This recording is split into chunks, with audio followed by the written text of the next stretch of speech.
Justice. When do we want it? Now.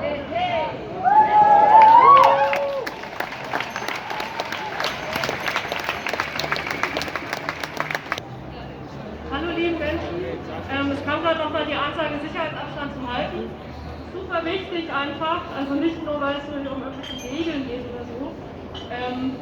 Es gibt Menschen, die sind hier wirklich krank unter uns, die wollen gerne mit demonstrieren und hätten auch gerne Nein. spielen.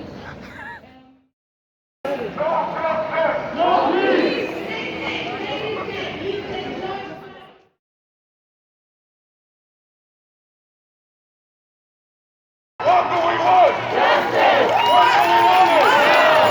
Justice! When do we want it?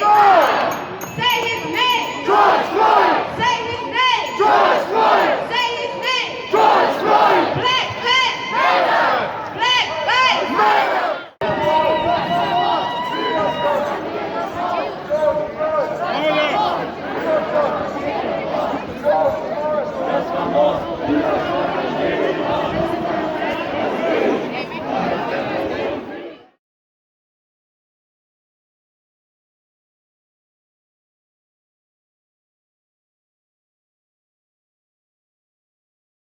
His name! George Floyd! Say her name!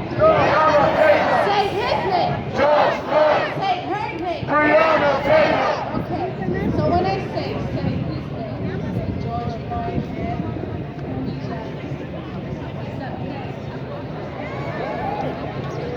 say his name! George Floyd!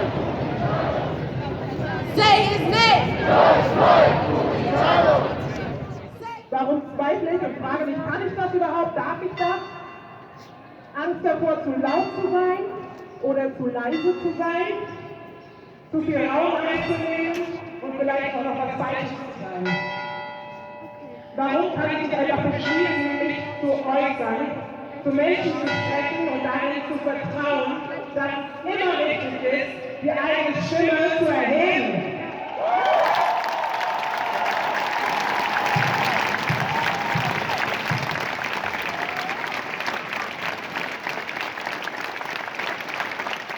Und die Antwort, die ich darauf gestern Nacht beim Redenschreiben gefunden habe, ist, weil die Gefahr real ist.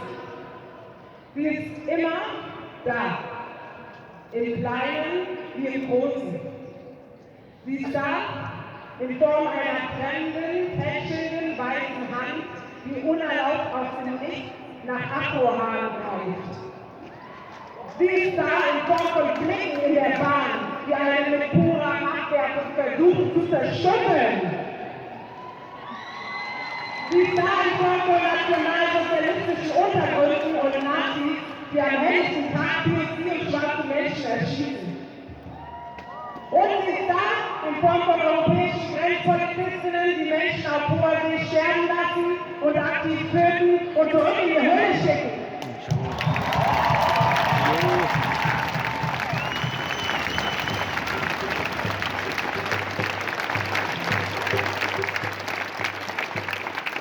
Und sie ist da, wo ein schwarzer Mensch oder eine Person of Color ihr Haus verlässt und ein Narzisst, der für eine staatliche Institution arbeitet, beschließt, diese Person zu schikanieren, zu beleidigen oder sogar zu ermorden.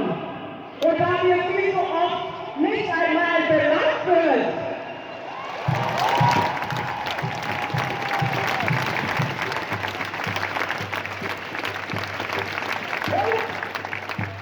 Und überall da, wo ein rassistisches, kapitalistisches Patriarchat und die Stimme, die aufrechte Haltung, die Hoffnung und manchmal auch den Atem stehlen will. Überall da lauert die Gefahr und versucht uns klein zu halten. Aber Audre Lorde hat mich gelehrt. Unser Schweigen schützt uns nicht.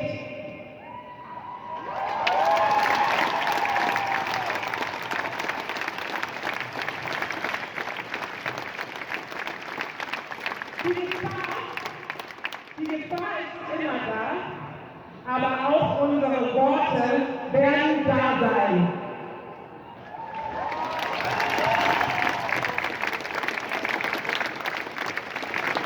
Es gibt noch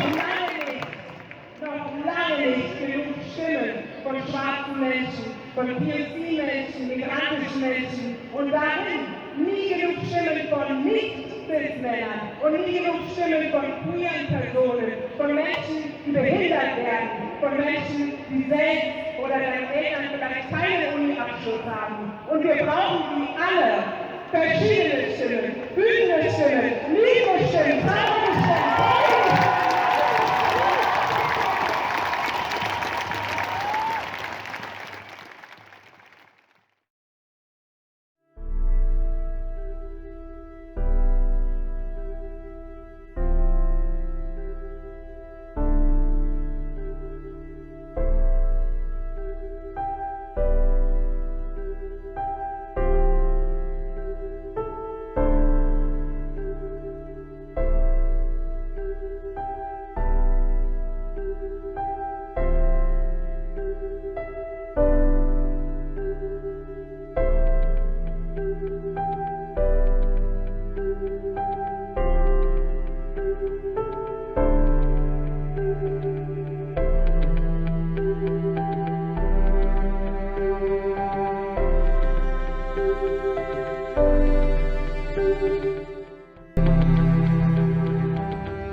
Ich kann Ihnen sagen, Burkas, Kopftuchmädchen und alimentierte Messermänner und sonstige Taugenichtse werden unseren Wohlstand, das Wirtschaftswachstum und vor allem den Sozialstaat nicht sichern.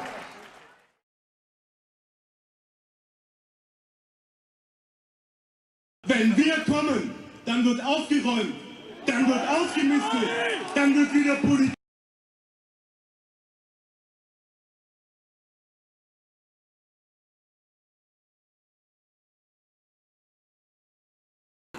Immigranten die haben deutlich häufiger ein Messer am Mann und das Messer sitzt deutlich locker. Papa-Gefährder, Mama-Gefährder und die Gefährder Bambini.